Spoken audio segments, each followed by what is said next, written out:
पल्लवी जी महाराष्ट्र से। राधे राधे महाराज जी। महाराज जी, आपको जब से सुना है तब से नाम जप करने में प्रीति बढ़ी है। महाराज जी मैं एक गृहिणी हूँ। महाराज जी, गृहिणी के लिए भागवतिक दिनचर्या कैसी होनी चाहिए?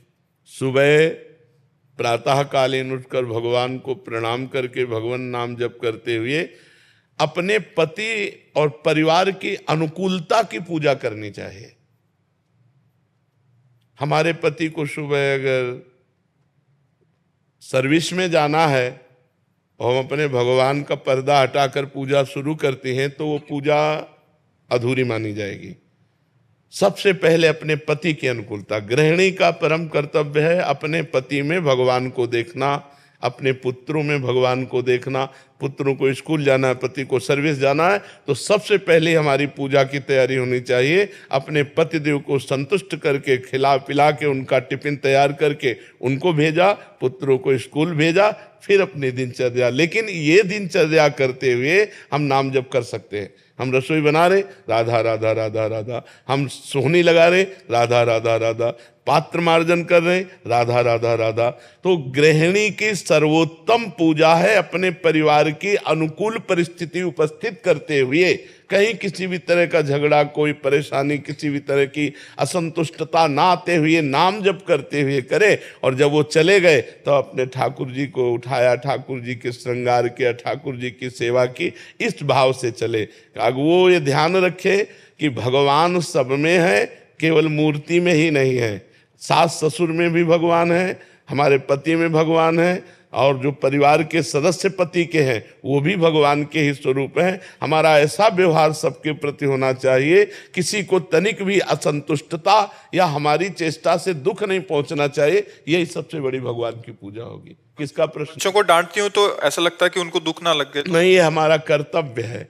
जैसे एक शिष्य अपने गुरु के अधीन जो है, तो गुरु का कर्तव्य है कि शिष्य के दोषों को देखकर उसका दंड विधान करते हुए उसे निर्दोष करे। जैसे एक पुत्र पिता के अधीन रहता है तो पिता का कर्तव्य है पुत्र को गुणवान बनाने के लिए आवश्यकता पड़ने पर उसे डांटे, उसे शासन में ले। तो ये कोई दोष नहीं है, ये तो हमारा कर्तव्य है, हमें कर्तव्य पालन करना है। जी। आदर्श श्रीवास्तव जी मुंबई से। राधे राधे। राधे राधे महाराज जी। महाराज जी, इनका भी सेम प्रश्न है। कह रहे कि जब ऑफिस में किसी कर्मचारी को दंड देता हूं तो मन जलता है कि जब भगवान सबको क्षमा कर देते तो मुझे भी क्षमा कर देना चाहिए, तुम क्यों दंड? भगवान सबको क्षमा नहीं करते, नहीं तो ये सब किसी को कर्म भोग भोगना ही ना पड़े। सब मंदिर जाते हैं, सब हाथ जोड़ते हैं, सब जय जय मनाते हैं, नहीं क्षमा करते हैं। क्षमा तब करते हैं जब कोई आर्त भाव से कि अब लो नसानी, अब ना नसो, आज तक किया, हे परमात्मा आज के बाद कदापि नहीं करूंगा और निरंतर नाम जप करूंगा, सही चलूंगा। तो भगवान कुछ दिन देखते हैं और फिर उसको क्षमा कर देते हैं। अगर ऐसे कोई गलती नहीं करना चाहता, गलती करने का स्वभाव नहीं है, लेकिन स्वाभाविक संयोगवशात गलती पड़ गई और हम अधिकारी पद पर हैं और हम देखते हैं कि इसका गलत स्वभाव नहीं है, गलत करना भी नहीं चाहता, संयोगवशात गलत हो गया है, तो छोटा मोटा दंड देकर उसे क्षमा कर देते हैं। या हम आगे उससे गलती ना हो ऐसी बात कह के उसे क्षमा कर देते हैं। लेकिन जिनका स्वभाव ही है अपराध करना, गलतियां करना, उनको क्षमा नहीं करना चाहिए। उनका सुधार ही दंड के द्वारा होता है, वो क्षमा के द्वारा ठीक नहीं। वो क्षमा के द्वारा उनकी आपराधिक प्रवृत्तियां और बढ़ती हैं, उनको दंड के द्वारा पवित्र करके शासन में लेना चाहिए। तो ये भगवान ने इतना तो ज्ञान दिया ही है कि सामने वाला व्यक्ति आपराधिक प्रवृत्ति वाला है या संयोगवशात अपराध बन गया है। कभी कभी ऐसा होता है कि आपराधिक प्रवृत्ति ना होने पर संयोगवशात अपराध बन जाता है। तो संयोगवशात प्रवृत्ति जो नहीं है उसको हमें क्षमा करना चाहिए, लेकिन आपराधिक प्रवृत्ति वाले को क्षमा नहीं करना चाहिए। उसे दंड देना ही भगवान की पूजा है। भगवान ने दंड विधान बनाया क्यों है? मान लो यहाँ तो कानून की ये व्यवस्था है, हमारे यहाँ नरक की व्यवस्था है। बड़े बड़े भयंकर कष्ट नरकों में दिए जाते हैं, तो भगवान ने ही तो बनाया है। जो आपराधिक प्रवृत्ति वाले अपने स्वभाव को नहीं ठीक कर पा रहे हैं और पाप करते चले जा रहे हैं, तो उनका मार्जन होगा दंड।